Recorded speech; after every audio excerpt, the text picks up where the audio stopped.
Hello and welcome to Modern Odyssey on Bronx, Net and beyond. I'm Dr. Despina Afentouli.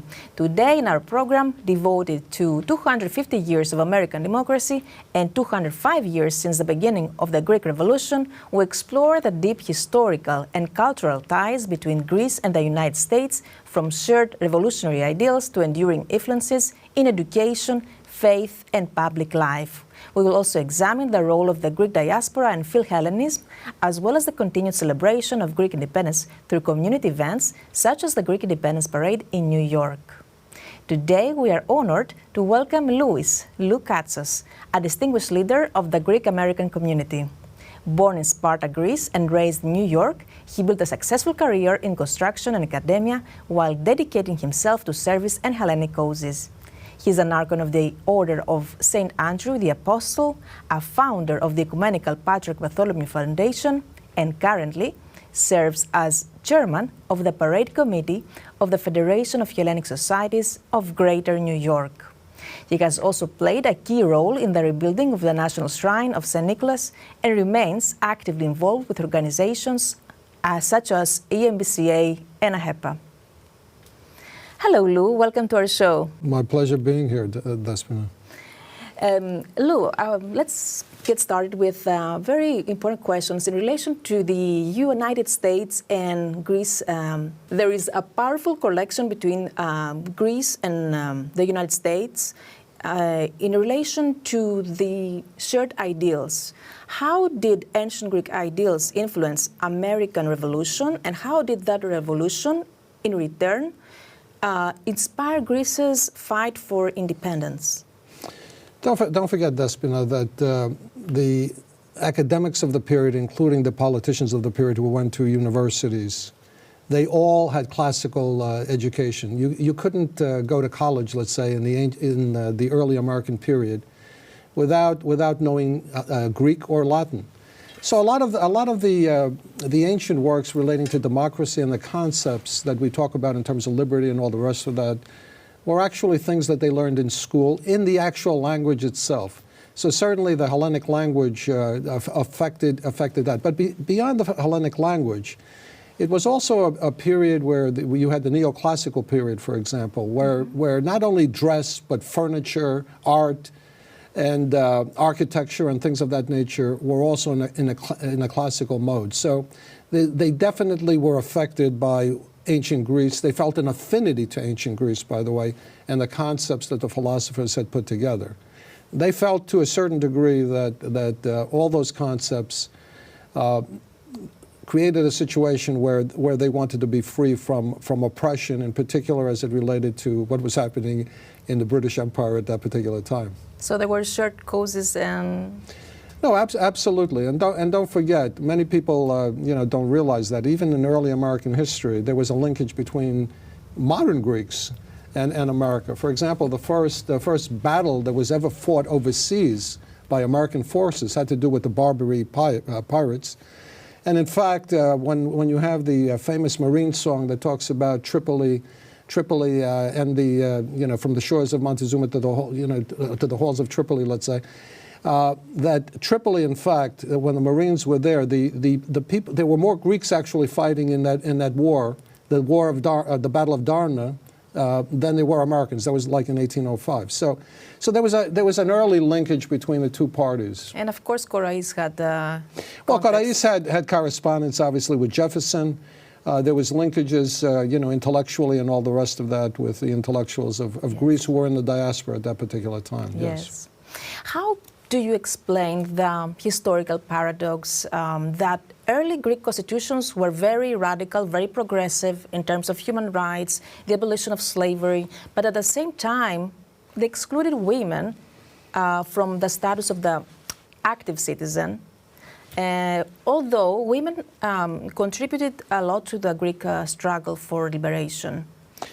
Well, it wasn't only an issue of Greece, quite frankly. The women weren't even liberated in the United States of America. So the concepts of what we were talking about in early Greece regarding women was the same thing that was happening in America. The women's suffrage movement actually didn't come to full fruition until the early 20th century.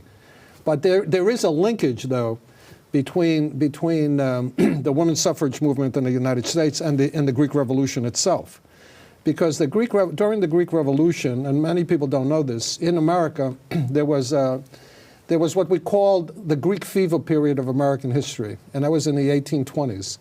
So we had a situation where not only people felt a linkage to the Greek Revolution, I'm talking about people in general in the United States, because 50 years later, this was 2 generations after the American Revolution that they had the Greek Revolution. So the American people felt there was an affinity to what was happening in Greece, because America had liberated itself from the English Empire, let's say, and meanwhile the Greeks were fighting against the Ottoman Empire. So there was a direct linkage.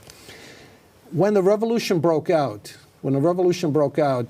no one in Europe wanted a revolution because it was the post-Napoleonic period. As a matter of fact, most of the nations of Europe, they actually supported the Ottoman Empire and certainly didn't want a revolution to take place in Europe because they knew what happened with Napoleon. So who actually inspired all the people of the different nations? It was the intellectuals of all the different nations. It was the classics professors, for example, in Germany and England and other nations. And so you had that period of what was taking place, but nowhere did it hit as tremendously as the United States of America, and we had that period. Hundreds of Americans were involved.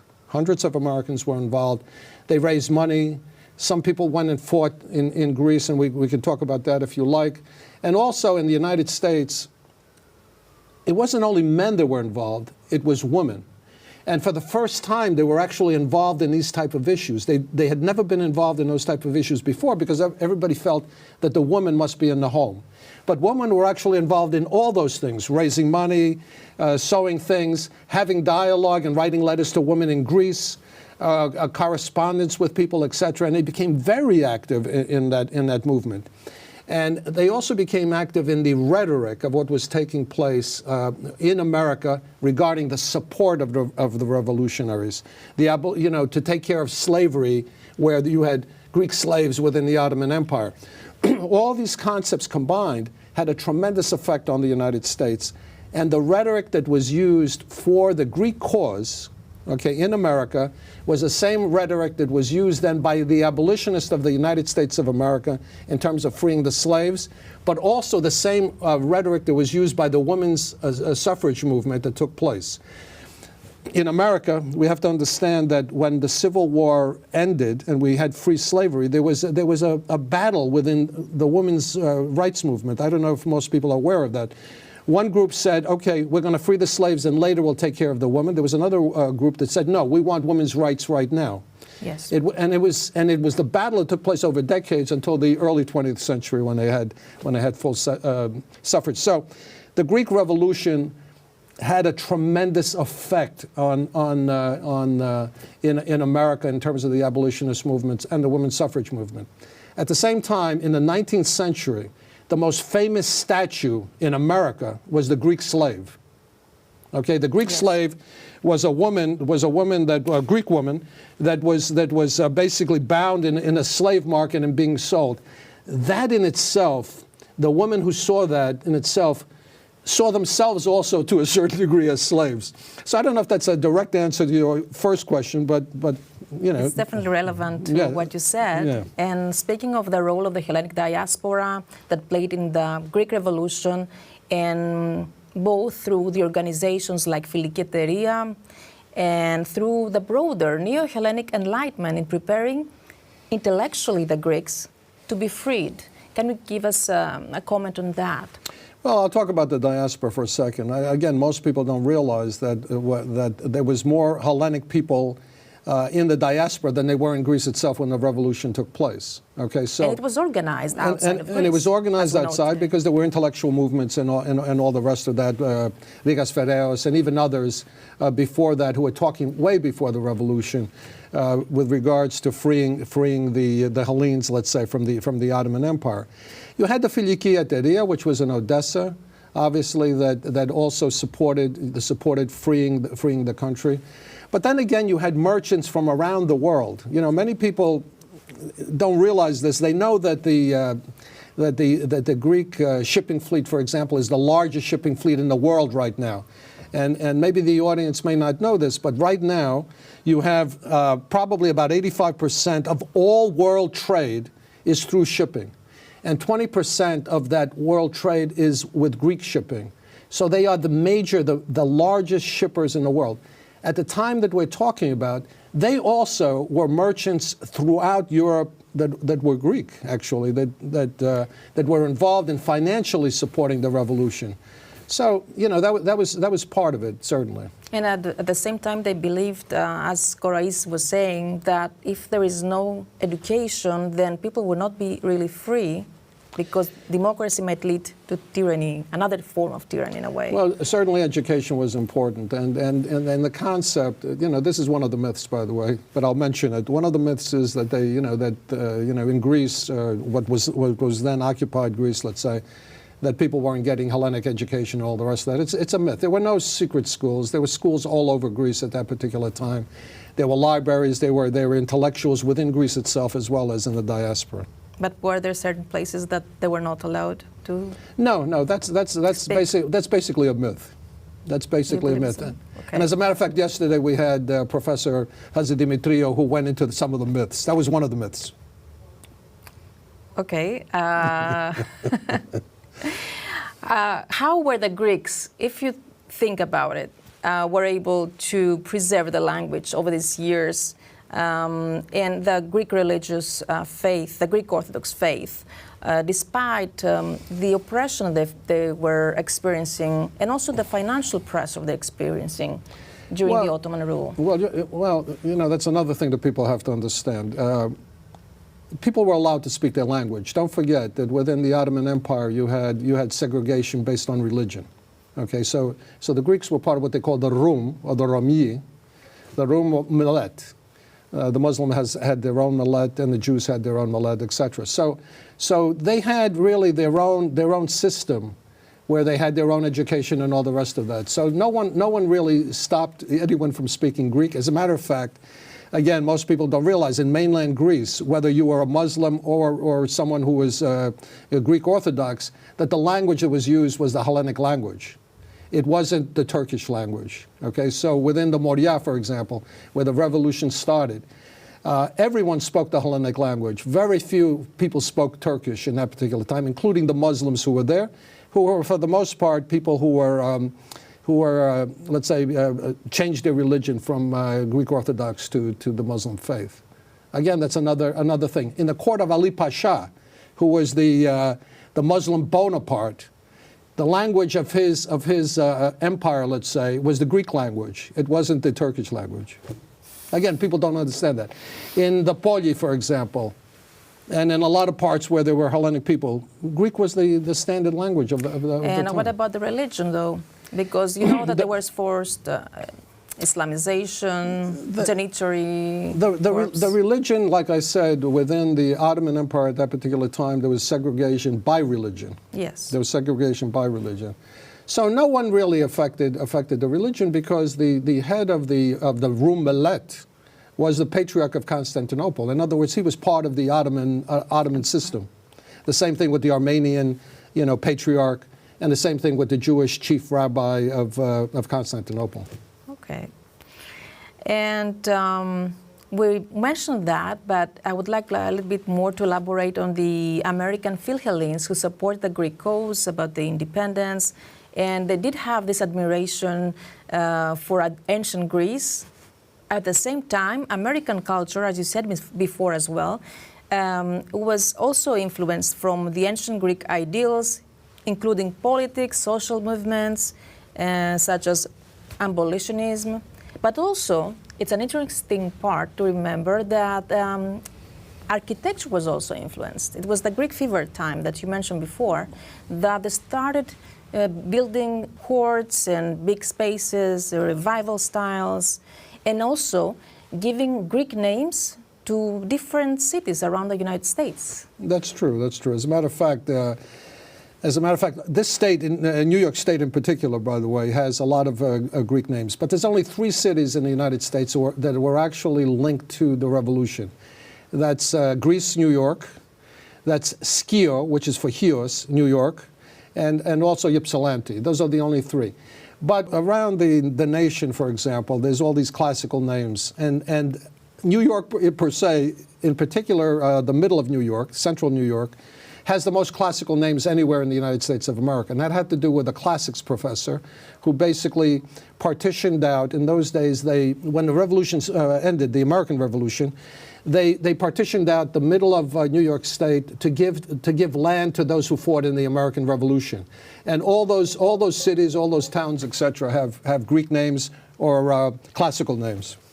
As a chairman of the parade committee of the Federation of Hellenic Societies of Greater New York, can you share more about this year's Greek Independence Parade and the events your committee is organizing to commemorate the Greek independence? Well, this year is a very special year because it's not only the 205th anniversary of the start of the Greek Revolution, but it's also the 250th anniversary of the Declaration of Independence. Okay, so the linkage between the two nations, okay, the period of time when these two nations combined, is something that we took very seriously. As a matter of fact, the logo that we have this year is the 205-250 logo. We have Athena, for example, facing the Lady Liberty. And there's a series of events, lectures, presentations, boat trips to the Statue of Liberty, etc., that all have thematically, by the way, not only in the United States, but also in Greece, we've done events in Greece, that relate to this theme and the linkage of the two nations. Going back to what you talked about in terms of Americans, that Greek fever period, which was an important, amazing period within the United States history, was also related to people going to Greece, okay, to fight in Greece, not only to send supplies and clothes and things of that nature, not only the women that were supporting the revolution that we talked about, but people went there. For example, you had Samuel Gridley Howe who went there. The first American who went to Greece to fight, George Jarvis, was from New York. Okay, he went to fight it, and not only did he fight, he's actually buried in Greece. As is a relative of George Washington, who's also buried in Greece. He fought in Greece near Nafpaktos, and he's basically buried in that particular location. You had Jonathan Miller, major abolitionist. Samuel Gridley Howe, who I mentioned, major abolitionist, certainly when they came back to the United States. You had James Williams, the African-American slave, who went to Greece and actually fought within Greece. Okay, so there was tremendous amount of interest by Americans in Greece itself. And a big connection with Philadelphia, right? Yes, there's no doubt about it. Philadelphia, obviously. You had New York, Philadelphia, Washington, Boston, etc. All these cities, when we talk about the Greek committees, we're talking about thousands of people involved during the 1820s in the United States of America. So obviously when these people came back, all the rhetoric that was used by the abolitionists of the United States, okay, was the Greek rhetoric of the 1820s. In other words, they used that same rhetoric that they used for Greece, because the question was, at that time, we sat there and we freed the Greeks from slavery. What about our own slaves in the United States of America? So we see in practice that geographical distance had nothing to do. The connections and the ties between the two countries were so strong in the exchange of ideas. Yeah, not only that, many people don't realize how up-to-date people were with news. There were newspapers around. Now maybe we don't read newspapers, we're busy looking at phones and iPads and all the rest of that, but everybody had a newspaper. They were actually they were actually tracing the battles through the newspapers. They knew about Chios. They knew about Messaloniki. They knew about all these different events that were taking place in Greece. They felt that these were their people, as a matter of fact. So there was a very strong connection. And through the artists, too.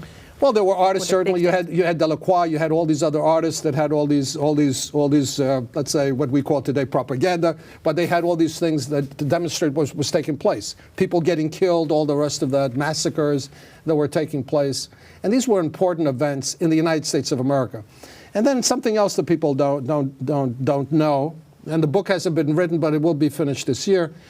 Some of the people who were orphans, actually, from the massacre at Chios, for example, came to the United States as orphans. Some were adopted. Some became intellectuals in the United States. For example, John Zachos. He actually not only fought in the Civil War, but he actually created books also for freed slaves that they could learn how to read and all the rest of that. The Greek merchants, the cotton merchants that we talked about, were in the United States of America, and they actually were affected the Civil War and controlled actually the cotton trade and created alternate sources for cotton in Alexandria, or let's say Egypt and India, so the cotton mills of England would not have a situation where they would join the South, for example. That's why they remained neutral. That's why England remained neutral in the Civil War of the United States. So these connections are very important. Connections not known by many, whether they're Greek or American, to be honest with you. But they're extremely important connections, and that's what this parade is about. The connections between America and Hellas over a long period of time. During the American Revolution, Greek Revolution, and afterwards. Okay, a tremendous linkage. So that's what we talk about in our presentations. And let us not forget that the United States, France, and Greece were the three first democracies of the modern world. That's correct. And also, let's not forget, this is important, that Haiti was the first nation to recognize the Hellenic Revolution. Yes. And as a matter of fact, the Haitians are going to march with us in this parade that's coming up. You have a Spartan background, and I want to ask you how this Hellenic Spartan Greek background has shaped your philosophy of service, and how has that influenced your work with EMBCA and your contributions to the Greek American community, especially through the National Shrine of St. Nicholas? Well, that's a lot of questions being asked at the same time. Let me say this. Of course, I have a laconic background, or what you would call a Spartan background. But don't forget, I don't see any differential between my American background or my Hellenic background. To me, they're the same thing. Blend. They're totally linked. They're totally linked. What is fantastic about the ancient world of Hellas is what's fantastic about the United States of America. So I feel very comfortable with both those. I don't differentiate those things. And let me say that in terms of the way I view things, in terms of Hellenism. When I think of Hellenism, yes, we're Hellenes, and some people say, okay, the Hellenic people, they believe in Hellenism. But Hellenism is not just a uniquely Greek thing. It's an international concept, an international thought. So when we talk about the concepts that we're talking about Philhellenic thoughts, whether they're Philhellenic thoughts in America or England or whatever. These are primal and elementary things. Freedom, democracy, all these things are part of Hellenism. And I feel, again, very comfortable with all those things. Now, in terms of dedicating my time, etc., I've been fortunate. I've been fortunate in my life. I've done well. And sometimes you have to give back, okay? And I've given back. And when people ask me for help, let's say when you mentioned St. Nicholas, and they had certain issues and problems, I received a couple of calls from John Katzimatidis that many people know, and also Father Alex Karloutsos, and they said, listen, we have a problem here. We had started the St. Nicholas, church. It had been in abeyance. There were issues for a few years. Can you come and help us? And when people ask me to come and help, of course I'm going to come and help. But there's also a linkage of what I'm talking about, because where I came to help was exactly where my grandfather came and lived a few blocks away in 1897 when he came to the United States of America. In that area. Yeah, in that area. And not only that, right across the street from where the church was going to be built was the first building that went up on 9/11, and that was the first building that was one of the buildings that I was involved with constructing. It was the first high-rise building that went up after 9/11. And what was interesting also is where it went up after 9/11 was where my other relatives lived in that exact location in the 1880s. So it's all linked to me. There's no coincidence here. No, to me it's all linked. To me it's all linked. Interlinked. Yeah. Lou, thank you so much for this great discussion. My pleasure, my pleasure. Before we conclude, I would like to share a small token of appreciation with you. Oh, my God. Oh. This is Evzones, the Greek Presidential Guard. Oh, thank you so much. Oh, wow. And also Prophet Elias, which is... Prophetess Elias, of course. Prophetess Elias, your name. And that's my name, yes. And that's amazing. Thank you so much, Despina, for this. It really warms my heart to see this. Thank you so much. It's with love and appreciation from also my sister, Despina Afentouli, who is an artist. Please give her my regards. It's fantastic, beautiful. Thank you so much again for your time. It was a pleasure to have you No, here. the pleasure was mine, believe me. Thank you. Thank you for joining us in this exploration of history, heritage, and community. From mentioned Greek ideals to community building and modern celebrations, the legacy of Greek independence continues to inspire both Greece and the Hellenic diaspora. Happy Greek independence!